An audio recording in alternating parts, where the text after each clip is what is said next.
রং দেওয়া যাবে। দেখেন, আমি বললাম রাসূল সাল্লাল্লাহু আলাইহি ওয়াসাল্লাম মেহেদি দিতে বলেছেন, আপনি বলছেন যে অনেক সাহাবী কালো রঙও দিয়েছে। রাসূলের কথাটা শুনেন, দেখেন ধোপে টিকে কিনা। আল্লাহ রাসূল বলছেন, এটা আবু দাউদের হাদিস, 4212 নম্বর হাদিস।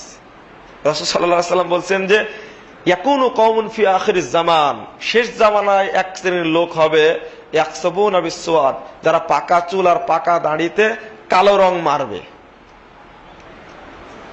কাহাসিল হামাম, দেখতে কবুতরের বুকের মতো চিকচিক করবে। বৃদ্ধ মানুষ পাকা দাড়িতে চুলে যদি কালো রং দেয়, সেলুন থেকে বেরিয়ে আসছে, আসলেই ভালো লাগবে দেখতে।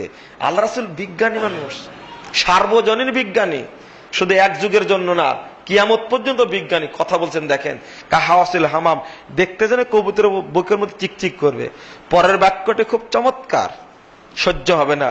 আল্লাহ রাসূল বলছেন লা ইউরিহুনা রায়হাতাল জান্নাহ, এই সমস্ত কালো রং দেওয়া লোকেরা জান্নাতে যাওয়া তো দূরের কথা, জান্নাতের সুগন্ধিও পাবে না।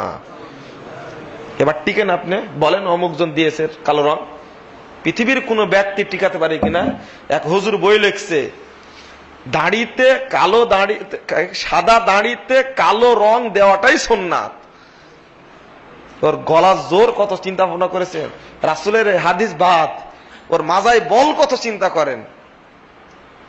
আমার ধারণা কোন ইবলিস ও রাসূলের বিরুদ্ধে এত বড় কথা বলতে পারবে না। কেন বলবে সে রাসূলের বিরুদ্ধে কথা? রাসূলের হাদিস থাকা অবস্থায় কোন ব্যাটার ক্ষমতা নাই। আপনি হিসাব করেননি? আরে রাসূলের উপস্থিতিতে তার বাপেরও কিছু করণীয় নাই। ইব্রাহিম বাপ ছিলেন না? জাবের রাদিয়াল্লাহু আনহু বলছেন, হাদিসটা খুলেন 210 নম্বর হাদিস, দারেমি সহিহ হাদিস। ওমরে ফারুক নিয়ে এসে তাওরাত পড়তে শুরু করলেন। তাওরাত পড়া মাত্রই ফাতাগাইয়ারা ওয়াজহু রাসূলুল্লাহ সাল্লাল্লাহু আলাইহি ওয়াসাল্লাম, রাসূলের চেহারা বিবর্ণ হয়ে গেল। আরে ওমর তো পড়তে শুরু করেছে কেবল, আমল তো করেইনি। আমল করেছেন কি? পড়তে শুরু করেছেন। আবু বকর বলছেন সাকিলাতকা সাকিলা ওমর, ওমর তোমার ধ্বংস হোক, তুমি শেষ হয়ে যাও, তুমি নষ্ট হয়ে যাও। আর তারা মাবি ওয়াজহি রাসূলুল্লাহ সাল্লাল্লাহু আলাইহি ওয়াসাল্লাম, তুমি দেখতে পাচ্ছ না রাসূলের চেহারার দিকে কি অবস্থা হয়েছে? ফানাজারা উমর ইলা ওয়াজহি রাসূলুল্লাহ সাল্লাল্লাহু আলাইহি ওয়াসাল্লাম, রাসূলের চেহারার দিকে ওমরে ফারুক তাকায় দেখে বলছেন আউযু বিল্লাহি মিন গাযাবিল্লাহ ওয়া মিন গাযাবি রাসূলি, রাযিতু বিল্লাহি রাব্বা ওয়া বিল ইসলামি দীনা ওয়া বি মুহাম্মাদিন নাবিয়্যা।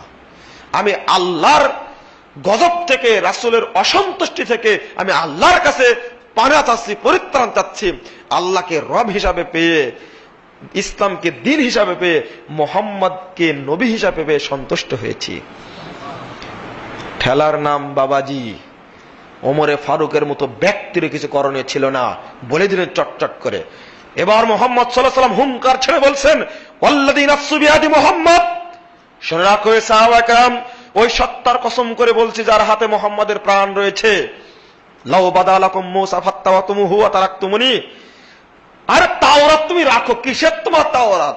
স্বয়ং মূসাকে যদি আজকে নিয়ে আসা হয় এখানে, ফাত্তাবাতুমুহু, তোমরা যদি মূসার আনুগত্য করো, ওয়া তারাকতুমুনি, আমাকে যদি বাদ দাও, লা যালালতুম আন সাওয়াইস সাবিল, তবুও তোমরা জান্নাতের পথ থেকে পথভ্রষ্ট হয়ে যাবে। লাউকানা হাইয়ান, শুধু তাই না, আজকে যদি মূসা আলাইহিস সালাম বেঁচে থাকতেন, লাত্তাবানি, ওই মূসাও আমার আনুগত্য করতেন। তাওরাত পড়ছো তুমি? তাহলে বোঝা গেল তাওরাত আল্লাহর পক্ষ থেকে নাজিল হওয়া বিধান।